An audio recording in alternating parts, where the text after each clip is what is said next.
இயேசுவே புகலிடம், நம் இயேசுவே புகலிடம். இயேசுவே புகலிடம், நம் இயேசுவே புகலிடம்.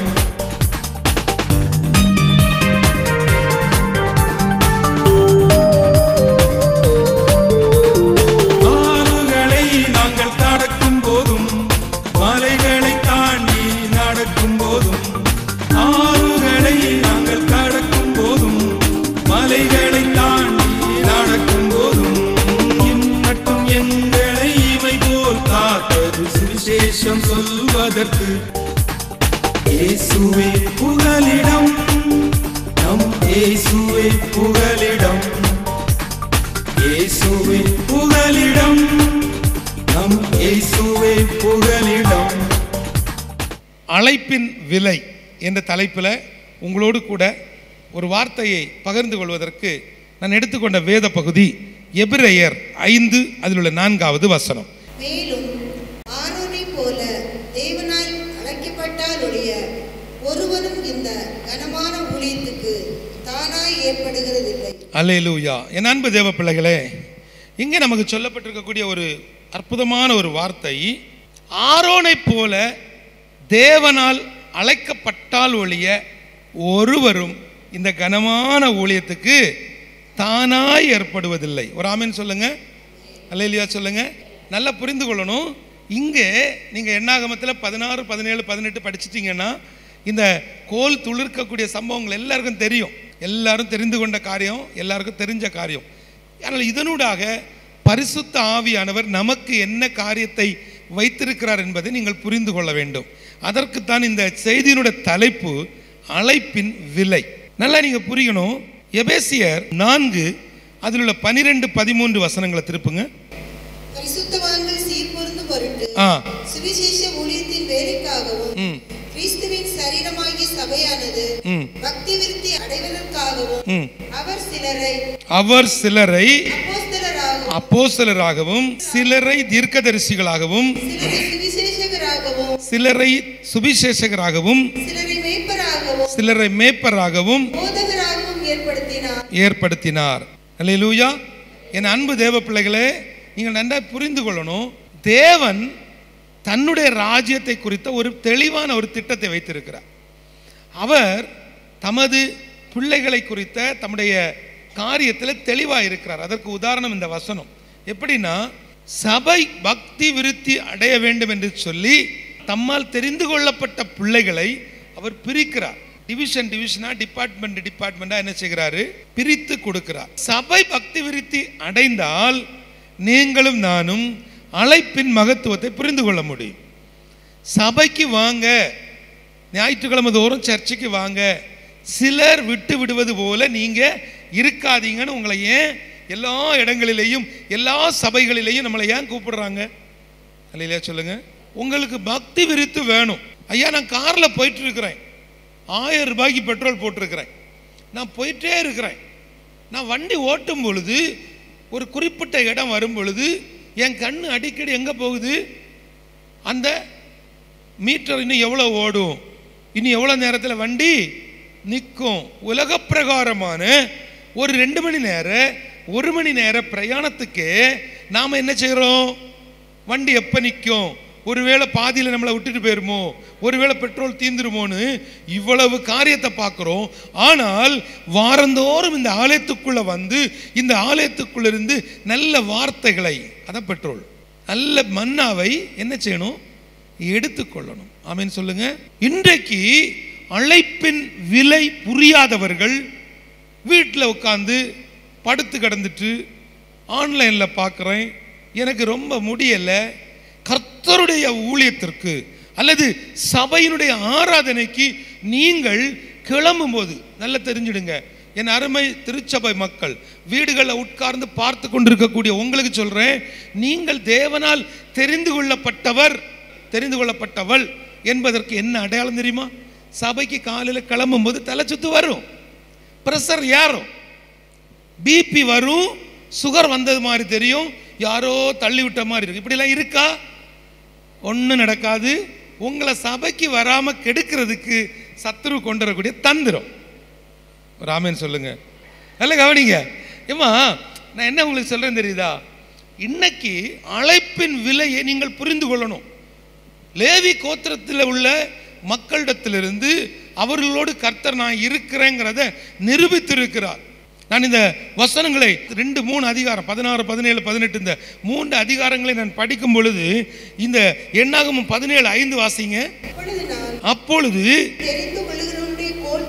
நான் தெரிந்து கொள்ளவனுடைய கோல் துளிர்க்கும், இப்படி இஸ்ரவேல் புத்திரர் உங்களுக்கு விரோதமாய் முறுமுறுக்கிற அவர்கள் முறுமுறுப்பை என்னை விட்டு ஒளிய பண்ணுவேன். நல்லா கவனித்துக் கொள்ளுங்க. 2007 வருஷம் ஆண்டவர் என்னை ஊழியத்துக்கு அழைக்கிறார். நான் ஊழியத்துக்கு அழைக்கும் பொழுது ஆண்டவர்கிட்ட கேட்கிறேன், ஏதாவது கொஞ்சம் சில்லறையில் தான் நமக்கு பார்த்து தந்து நம்மளை நல்லபடி கூட்டிட்டு போங்கன்னு சொல்லி கேட்டப்போ சங்கீதத்திலேருந்து ஒரு வசனத்தை கொடுத்து நீ போ அப்படின்ட்டார். ஒரு ஆமென் சொல்லுங்க. நமக்கு செட் ஆகாது. நமக்கு வசனம்னா எப்படி இருக்கணும்? ஏசாயா, யோசுவா இங்க இருந்து கிடைச்சாதான் வசனம். சங்கீதத்திலிருந்து வசனம் நமக்கு செட் ஆகாது. ஒரு ஆமென் சொல்லுங்களேன். வசனத்திலிருந்து ஒரு வார்த்தை கிடைச்சாலும் அது வாக்கு தத்துவம். அல்லையிலே சொல்லுங்க. இதை இப்பதான் நான் சொல்றேன், அன்னைக்கு நான் சொல்லல. ஏன்னா எனக்கு தந்தது என்னது? சங்கீதம். உட்காந்து அழுதேன். எத்தனை நாள்? 120 நாள் இருந்து அழுதேன். அந்த தேசத்தில் வந்து டெய்லி அழுவேன்.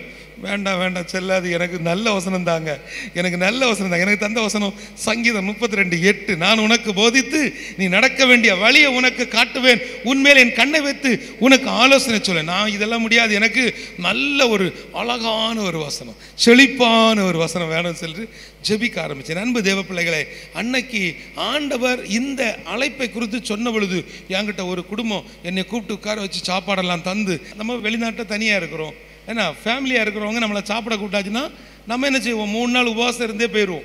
ஏன்னா நமக்கு நல்ல சாப்பாடு எங்கே கிடைக்கும்?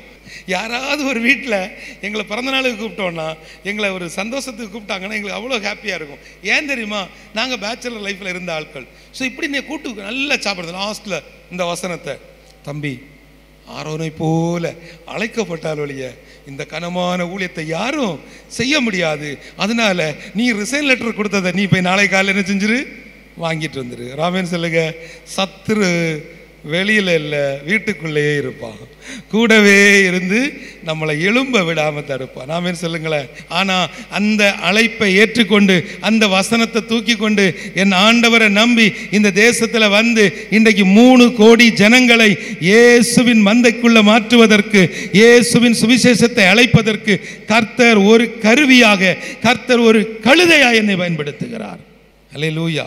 அருமையான தேவஜனமே, இதை மாதிரி உங்கள்கிட்ட யாராவது வந்து சொன்னால் நீங்கள் என்ன தெரியுமா? இதில் நமக்கு பொதுவான கால் ஒன்று இருக்குது, பொதுவான அழைப்பு. அது என்ன அழைப்பு? அது என்ன அழைப்பு? நீங்கள் உலகமெங்கும் போய் சர்வ சிருஷ்டிக்கும் சுவிசேஷத்தை பிரசங்கிங்கள். இந்த அழைப்பு எல்லாரும் என்ன செய்யணும்? கீழ்ப்படியணும். இயேசுவின் பிள்ளைகளாக, இயேசுவினுடைய சீசர்களாக இருக்கக்கூடிய எல்லாரும் என்ன செய்யணும்? சுவிசேஷத்தை அறிவிக்கணும். ஜனங்கள்கிட்ட போய் நிற்கணும். அழிவிலிருந்து, அறியாமையிலிருந்து, அக்னியிலிருந்து. இப்போ பாருங்கள், உங்களுடைய வாழ்க்கையில் நீங்கள் பாருங்கள், ஒருத்தருடைய வீடுகளில் நீங்கள் போய் ஒரு சுவிசேஷம் சொல்கிறீங்க, அல்ல ஒரு ஆஸ்பத்திரியில் போய் ஒருத்தருக்கு ஜெபம் பண்ணுறீங்க, அது ஒரு ஊழியம். ஆமென் சொல்லுங்கள். புரியுதா உங்களுக்கு? உடனே நீங்கள் அந்த ஊழியத்தை இந்த ஆரோனுடைய அழைப்புக்கு கூட செஞ்சு என்ன செய்யக்கூடாது? மிக்ஸ் பண்ணிடக்கூடாது, குழப்பிடக்கூடாது. ஆனால் ஒரு காரியம், ஆண்டவர் உங்களை அழைத்திருந்தால் அந்த அழைப்பில் உங்கள் பிழைப்பை அவர் பார்த்து கொள்ளுவார். ஆமென்.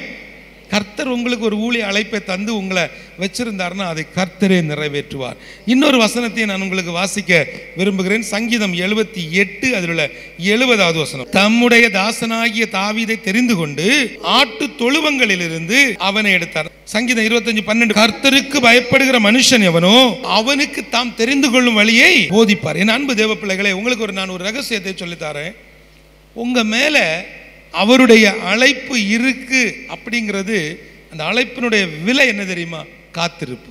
சில குடும்பங்கள் ஜெபத்துக்கு வருவாங்க, சொல்லுவாங்க, எனக்கு மகளுக்கு கூட கல்யாணம் முடிஞ்சவங்களுக்கெல்லாம் குழந்தை பிறந்துட்டு எல்லாரும் நல்லா இருக்கிறாங்க. நேத்தைக்கு தான் அந்த பையன் வெளிநாட்டுக்கு போனால் அதுக்குள்ளால 20 சென்ட் இடத்த வாங்கிட்டான். நேத்தைக்கு தான் பிள்ளை படிக்க போனால் இன்னைக்கு பார்த்து அவள் வேலைக்கு போயிட்டா. ஒரு ஆமென் சொல்லுங்க. இதுக்கு பேர் என்ன தெரியுமா? பொறாம. என்ன ஆமை? பொறாம. இந்த பொறாம என்ன செய்யும்? நம்ம வீடை விளங்க விடாது, நம்மளை வாழ விடாது. ஒரு அலையிலே சொல்லுங்களேன். ஒரு நபரையும் பார்க்க விடாது. ஒரு மனுஷனையும் பார்க்கக்கூடாது. உங்களுக்கு கர்த்தர் வைத்த காரியம் என்ன? இங்க வசனம் தெளிவாய் சொல்லுகிறது, கர்த்தருக்கு பயப்படுகிற மனுஷன் எவனோ அவனுக்கு தாம் தெரிந்து கொள்ளும் வழியை கர்த்தர் போதிப்பாராம். அப்ப நம்ம என்ன செய்யணும்? அவருடைய சத்தத்துக்கு நம்ம காத்திருக்கணும். ஏன்னா இந்த அழைப்பின் விலையை குறித்து நான் தியானிக்கும் பொழுது வசனத்துக்குள்ள தேடி தேடி பார்க்குறேன். எங்கேயுமே அவர் நான் உன்னை அழைச்சதுனால உனக்கு நான் கிரீடம் தருவேன், நான் உன்னை அழைச்சதுனால உனக்கு நான் இதை கொடுப்பேன் அதை கொடுப்பேன்னு சொல்ல. இதெல்லாம் கிடைக்கும், கிரீடம் உண்டு, முத்து உண்டு, எல்லாம் உண்டு. எப்போ? ஓடி முடிஞ்சா, ஜெயித்தா, முடிவு பரியந்தம் நிலை நின்னா. ஒரு அல்லையிலே சொல்லுங்க. ஆமாம், நீங்கள் என்ன நினச்சிக்கிடுறீங்க தெரியுமா? முக்கி தூக்குன உடனே எல்லாம் ரெடி. ஒன்றும் ரெடி ஆகாது. ஓடி முடிக்கணும், நிற்கணும், அவருடைய அழைப்பில் நிற்கணும். நல்லா தெரிந்து கொள்ளுங்க, உங்களுக்கு விரோதமாய் முறுமுறுக்கிற கூட்டம் உங்கள் வீட்டை சுற்றி இருக்கிறாங்கன்னா நீங்கள் அவர்களுக்காக ஜெபம் பண்ணுங்க. நீங்கள் அவர்கள் ஆசீர்வாதத்திற்காக தேவனால் தெரிந்து கொள்ளப்பட்ட பாத்திரம். புரிஞ்சவங்க ஒரு ஆமேன்னு சொல்லலாம். ஏமா, உங்கள் வீட்டில் உள்ள சொத்துல உங்கள் நிலத்தில் எல்லக்கல்ல புடுங்கி மாற்றினது அவன்தான். உங்கள் பிள்ளைக்கு வந்த கல்யாணத்தை தட்டி விட்டது அந்த குடும்பம்தான். ராமன் சொல்லுங்களேன். வெளிநாட்டில் இருந்து பாஸ்போர்ட் வந்து விசாரிக்கிறதுக்கு போலீஸ்காரங்க வந்தப்போ உங்கள் புருஷனை பற்றி அவன் குடிகாரன்னு சொல்லி கொடுத்தது அந்த குடும்பம் தான். அந்த குடும்பத்துக்காக ஜெபிக்கணும். அதுதான் அழைப்பு. இல்லையா? சொல்லுங்களேன். ரொம்ப கஷ்டமாக இருக்கோ? என்னடா இது நம்ம வீட்டில் நடந்தது லேசாக லீக் அவுட் ஆகிட்டு போல இருக்குன்னு நல்லா புரிந்து கொள்ளுங்க. நீங்கள் இதை பொறுத்திருக்கணும், இதை நீங்கள் சகித்திருக்கணும், இதற்காக நீங்கள் காத்திருக்கணும். அதுதான் அழைப்பினுடைய விலை. அல்லேலூயா. என் அன்பு தேவ பிள்ளைகளே, என்னாகமோ 16 படிங்க. அது படிச்சா உங்களுக்கு புரியும். 3வது வசனம் முதல் வார்த்தையை படிங்க. மோசேக்கும் ஆரோனுக்கும் விரோதமாக கூட்டம் கூடி அவர்களை நோக்கி, நீங்கள் மிஞ்சி போகிறீர்கள், சபையார் எல்லாரும் பரிசுத்தமானவர்கள், கர்த்தர் அவர்கள் நடுவில் இருக்கிறாரே, இப்படி இருக்க கர்த்தருடைய சபைக்கு மேலாக உங்களை ஏன் உயர்த்துகிறீர்கள் என்றார்கள். புரியுதா உங்களுக்கு? உங்களுக்கு புரிஞ்சுதா? உங்கள்கிட்ட உள்ள கர்த்தர் தானே எங்கள்கிட்ட இருக்கிறாரு. நீங்கள் எதுக்கு இவ்வளவுதான் பேசுறீங்க? நீங்கள் அதெல்லாம் பேச வேண்டிய அவசியம் இல்லை. முறுமுறுப்பு, இந்த முறுமுறுப்பு எங்கே ஏற்படுகிறதோ அங்கே கிறிஸ்துவின் பிள்ளைகளாகிய உங்களுக்கு ஒரு வளர்ச்சியை கர்த்தர் கட்டளையிடுவார். இந்த இடத்துல நான் சொல்லுவது என்னன்னா, ஆரோனுடைய கோலை துளிர்க்க செய்வதற்கு ஆரோன் கஷ்டப்படலை. ஆரோன் என்ன பண்ணாப்ல? சொன்னதை செய்தார். ஒரு ஆமீன் சொல்லுங்க. அப்போ நீங்கள் என்ன செய்யணுமா? கர்த்தர் சொன்னதை செய்யணும். சும்மா உட்காந்துக்கிட்டு பிள்ளைக்கு 27 வயசு ஆகிட்டு பார்த்துடுங்க, ஒன்றும் அலைன்ஸே வரமாட்டேங்குது, அப்படி அழுதுட்டு இருக்கிறீங்கன்னா நீங்கள் தேவனை துக்கப்படுத்துகிறீர்கள். நீங்கள் பரிசுத்த ஆவியானுடைய ஆளுகைக்கு கீழே இல்லை. நீங்கள் ஏதோ ஒரு கெட்ட ஆவிக்கு கூட தொடர்பில் இருக்கிறீங்கன்னு அர்த்தம். அல்லேலூயா. பிள்ளைக்கு 27 வயசுக்கு ஆகுது அப்படின்னா கர்த்தர் அந்த பிள்ளைக்கு மேலே ஒரு திட்டத்தை வச்சிருப்பார். அந்த பிள்ளைக்காக ஒரு ஏற்ற துணையை வச்சிருப்பார். அது வாரது வரைக்கும் நீங்கள் என்ன செய்யணும்? காத்து இருக்கணும். புரோக்கர் கொண்டு வந்தான், மீடியேட்டர் கொண்டு வந்தான், அந்த பிரதர் நல்லா சோம் பண்ணி தான் சொன்னாருன்னு சொன்னது பாதியை இப்போ பிஞ்சிட்டு கிடக்குது. நிறைய ஊழியர்கள், நிறைய தேவ மனிதர்கள், அந்த மேட்ரிமோனியல் இதெல்லாம் சொன்னதெல்லாம் இப்போ எப்படி கிடக்கு? எல்லாம் பிரிஞ்சு கிடக்குது, டிவோர்ஸில் கிடக்குது. ஊர் ஃபுல்லாக எங்கே கோர்ட்டில் பார்த்தாலும் நம்ம கேஸ் தான் ஓடிட்டு இருக்கு. திரும்பவும் சொல்லுகிறேன், தேவனுடைய ஆளுகை உங்கள் குடும்பத்தில் இருக்கணும்னு சொன்னால் அந்த அழைப்பின் விலையை நீங்கள் புரிந்து கொள்ளணும். பாடுகள் உண்டுங்க, துன்பங்கள் வரும், எல்லாத்தையும் நீங்கள் சகிக்கணும். அடுத்ததாக நான் உங்களுக்கு சொன்னேன், என்னாகும் 17 திருப்பிக் கொள்ளுங்க. 5வது வசனம். அப்பொழுது நான் தெரிந்து கொள்ளுகிறனுடைய கோல் துளிர்க்கும். இப்படி இஸ்ரவேல் புத்திரர் உங்களுக்கு விரோதமாக முறுமுறுக்கிற அவர்கள் முறுமுறுப்பை என்னை விட்டு ஒழிய பண்ணி. நல்லா கவனிங்க. அதாவது உங்களுக்கு விரோதமா சொல்லுங்க, உங்களுக்கு எனக்கு விரோதமா யாரெல்லாம் முறுமுறுக்கிறாங்களோ அவர்கள் தேவனை நிந்திக்கிறார்கள். அவர்கள் என்ன செய்யறாங்க? அவங்க முறுமுறுக்கிறது உங்களை. ஆனா உண்மை என்ன தெரியுமா? நீங்க யாரு? நீங்க யாரு? தேவனுடைய பிள்ளை. அப்போ உங்களுக்கு விரோதமாய் முறுமுறுக்கிற கூட்டம் தேவனுடைய எதிரிகள். அப்போ தேவன் அந்த சத்துருக்களை என்ன செய்வாரு? மேற்கொள்ளுவார். தேவன் அந்த சத்துருக்களை ஒழிய பண்ணுவார். அதுதான் நீங்க நடந்த காரியம். 250 பேரை கூட்டிக்கிட்டு வராங்க. அந்த 250 பேரையும் கூட்டிக்கிட்டு நீங்க 16வது அதிகாரத்தில் ரொம்ப தெளிவா இருக்குது. இஸ்ரவேல் புத்திரரில் சபைக்கு தலைவர்களும் சங்கத்துக்கு அழைக்கப்பட்டவர்களும் பிரபலமானவர்களாகிய 250 பேர்களோடு கூட மோசேக்கு முன்பாக எழும்பி மோசேக்கும் ஆரோனுக்கு விரோதமாக கூட்டம் கூடி நின்னாங்க. ஆனா இந்த வசனத்துல 35, அதாவது எண்ணாகமம் 16:35 சொல்லப்பட்டிருக்கிறது, அக்னி கர்த்தருடைய சன்னதியிலிருந்து புறப்பட்டு தூபம் காட்டின 250 பேரையும் பட்சித்து போட்டது. கவனிங்கம்மா, கவனிங்க. ஊழியர்களை குறித்து, தேவ பிள்ளைகளை குறித்து, கர்த்தருடைய குடும்பங்கள், கர்த்தருடைய, அதாவது நல்லா கவனிச்சிருங்க, வீட்டில் உட்காந்து டிவியில் பார்க்குறவங்க, விசுவாசிகள், தேவனால் தெரிந்து கொள்ளப்பட்ட ஒரு குடும்பத்துக்கு விரோதமா நீங்கள் பேசினால் உங்களை பட்சித்து போடுவார். ஒரு ஆமென் சொல்லுங்க. உங்களுக்கு விரோதமா பேசினா பட்சித்து போடுவார். நீங்க இன்னொருத்தருக்கு விரோதமா பேசினா என்ன செய்வாரு? பாராட்டுவாரோ? பட்சித்து போடுவார். அல்லேலூயா. சும்மா உட்கார்ந்துக்கிட்டு ஊழியக்காரங்களை பற்றி பேசுறது, ஊழியக்காரர்களை குறித்து பேசுவது, தேவனால் அபிஷேகம் பண்ணப்பட்ட ஒரு தேவ பிள்ளைகளின் மேல கைகளை வைப்பதற்கு நமக்கு உரிமை இல்லை. தேவனால் அபிஷேகம் பண்ணப்பட்டவங்க மேல நம்ம கை வைக்க கூடாது. தேவனுடைய ஆசாரியர்களாக வந்து நிற்கக்கூடியவர்கள், அது ஒரு பெரிய அழைப்பு. அந்த அழைப்புக்குன்னு ஒரு பெரிய விலை உண்டு. தேவன் அழைச்சிட்டாருன்னா அந்த அழைப்புக்குள் உங்கள் பிழைப்பை அவர் பார்த்து கொள்வார். இதை விசுவாசிக்கிறவர்கள் கர்த்தருக்காக எழும்புவார்கள். சிலருக்கு பிரச்சனை என்ன?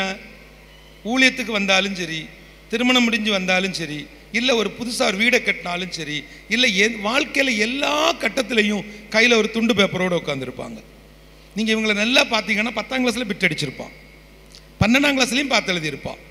இவன் வாழ்நாள் முழுவதும் கையில் ஒரு பேப்பர் வச்சுருப்பான். என்னத்துக்கு? இதெல்லாம் நடக்குமா? நடக்கவே நடக்காது. ஆமீன் சொல்லுங்க.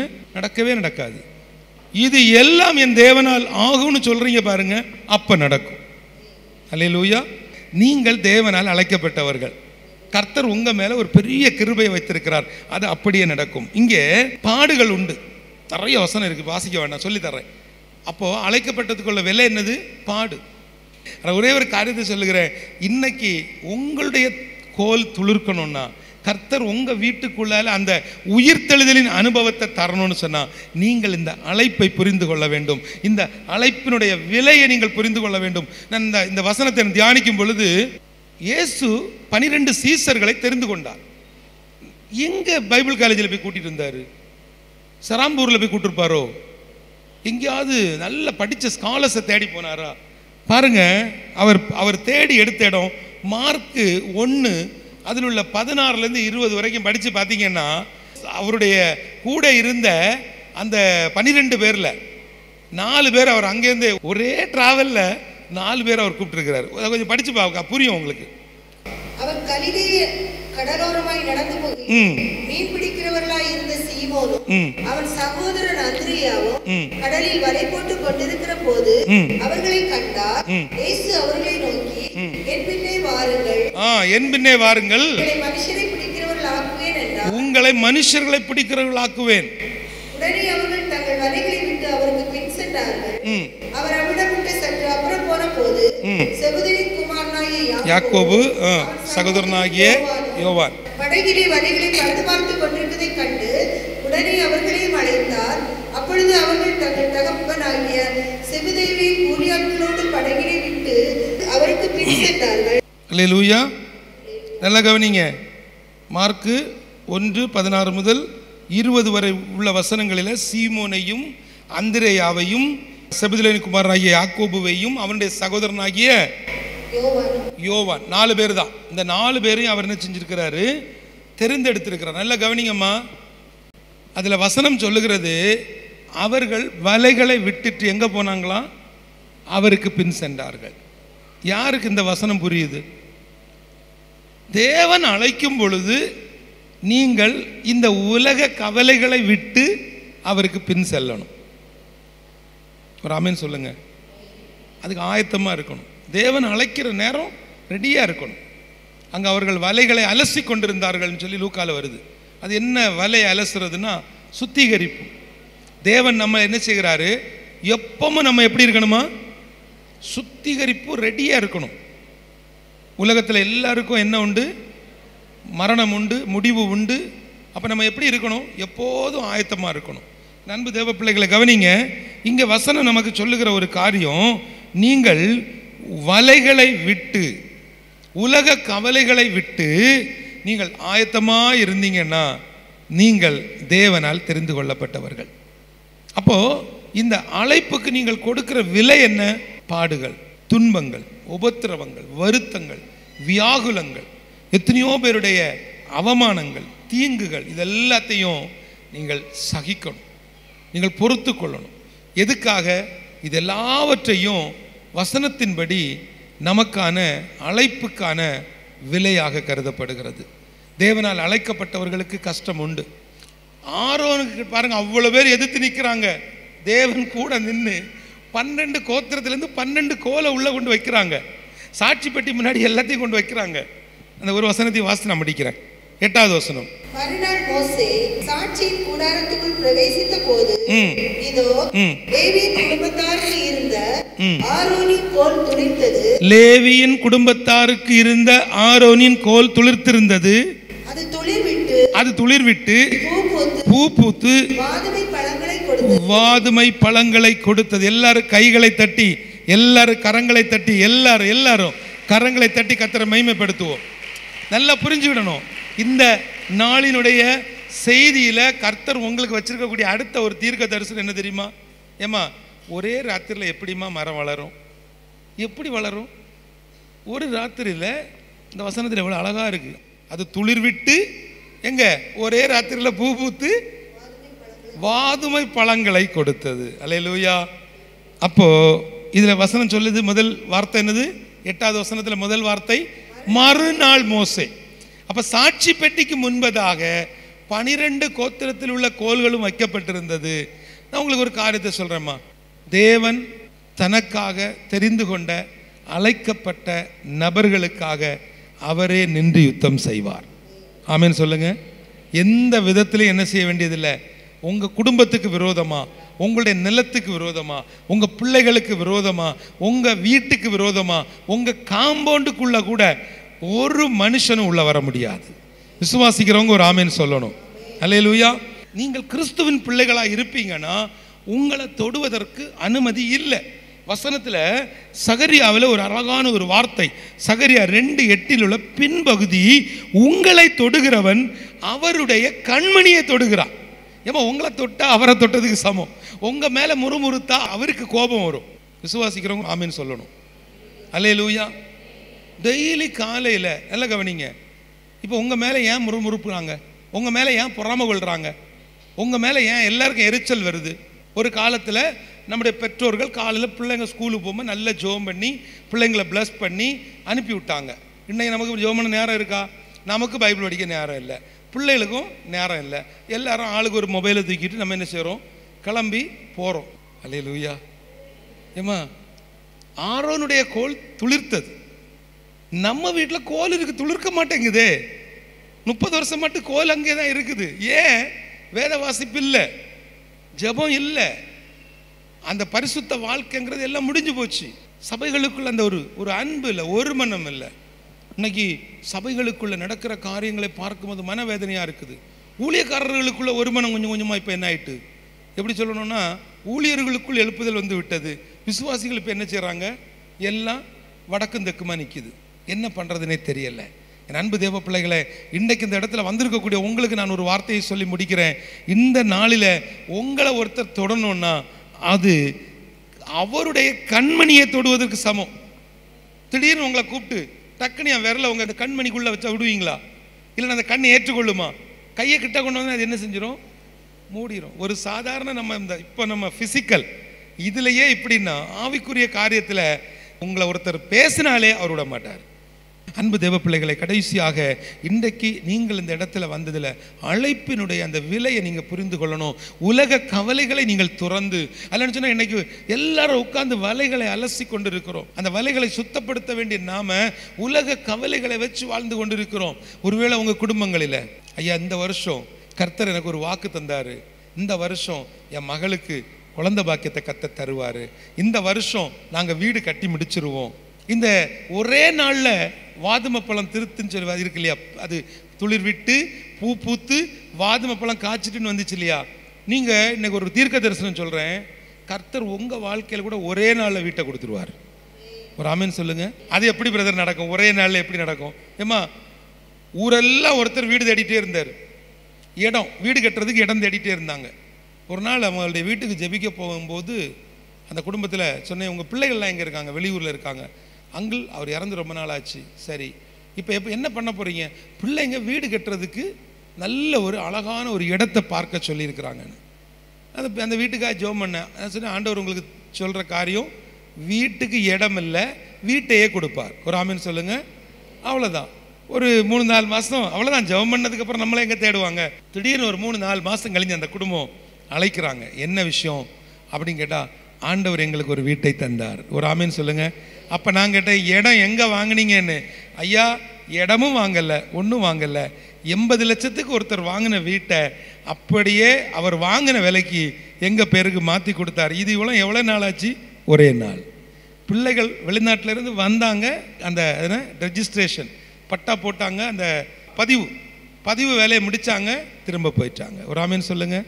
அப்போது ஒரே நாளில் எப்படி வாதுமைப்பழம் வரும், எப்படி துளிர்க்கும், எப்படி காய்க்கும் கேட்காதீங்க. உங்கள் வாழ்க்கையில் கர்த்தர் அதை அப்படியே செய்து முடிப்பார். கொஞ்சம் அப்படியே எழும்பலாமா? எல்லாரும் உங்கள் கைகளை அப்படியே எடுத்து இருதயத்தில் வைங்களேன். நிறைய காரியங்கள் மூலமாக கர்த்தர் உங்களுடைய இருதயத்தில் உள்ள கேள்விகளுக்கான பதிலை தந்திருக்கிறார். எல்லாரும் கைகளை எடுத்து இப்படி வைங்களேன், இருதயத்தில் இப்படி வைங்க. வெக்கப்படாதீங்க சகோதரனே, வெக்கப்படவே வேண்டாம். ஏன்னா நீங்கள் செய்யக்கூடிய வியாபாரத்தில் என் ஆண்டவர் ஒரே நாளில் ஒரு அற்புதத்தை செய்வார். இதுவரைக்கும் உங்களுக்கு லோன் தரமாட்டேன்னு சொன்ன பேங்கு உங்களை தேடி வரும். உங்களை தேடி வந்து ஒரே நாளில் அந்த பேங்க்ல இருந்து உங்களுக்கு அப்ரூவல் கிடைக்கும். இயேசுவின் நாமத்தினால சொல்லுகிறேன். எல்லாரும் வாய்களை திறந்து ஜெபிக்கலாமா? தயவு செய்து எல்லாரும் வாய்களை திறங்களா. ஆண்டவரே, என்னோடு பேசுமப்பா. அழைப்பினுடைய விலையை நான் புரிந்து கொண்டேன். உலக கவலைகளை விட்டு நான் உமக்காக, உம்முடைய ராஜ்யத்திற்காக, உம்முடைய ராஜ்ய கட்டுமான பணிக்காக என்னையே ஒப்பு கொடுக்கிறேன். எல்லாரும் சொல்லுங்க. கிருபையும் இரக்கமும் நிறைந்த எங்கள் நல்ல கர்த்தாவே, உமக்கு நாங்கள் நன்றி செலுத்துகிறோம். நல்ல தெய்வமே, உமக்கு நாங்கள் நன்றி செலுத்துகிறோம் அப்பா. இன்றைக்கும் கூட இந்த அழைப்பின் விலையை குறித்து நீர் எங்களோடு இடைப்பட்டதுக்காக நன்றி ஆண்டவரே. நீர் எங்களுக்கு தந்த நல்ல வார்த்தைக்காக நன்றி அப்பா.